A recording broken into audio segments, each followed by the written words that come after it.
জীবনের সবচেয়ে কঠিন থেকে কঠিনতম বাস্তবতা হলো সময় এবং সম্পর্কের পরিবর্তন। মানুষ জীবনে যা কিছু ধরে রাখতে চায়, চিরকালীন সুখ, ভালোবাসা, সম্পর্ক অথবা নিজের প্রিয় মুহূর্ত, সবই এক সময় বদলে যায়। সময়ের সাথে সাথে মানুষ তাদের অনুভূতি এবং তাদের প্রয়োজনগুলোও পাল্টে যায়।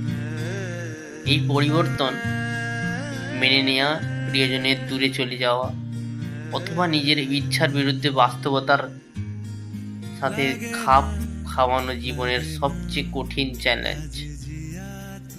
তবে এই কঠিন বাস্তবতাগুলো মেনে নেওয়া এবং নতুন পথ তৈরি করা জীবনকে এগিয়ে নিয়ে যাওয়ার একটি গুরুত্বপূর্ণ অংশ। অন্য একটি সত্য হলো, জীবনের কোনো কিছু স্থায়ী নয়। ভালো সময় যেমন শেষ হয়, তেমনই খারাপ সময়ও। তাই কঠিন সময়েও ধৈর্য ধরার মানসিকতা গড়ে তোলা প্রয়োজন।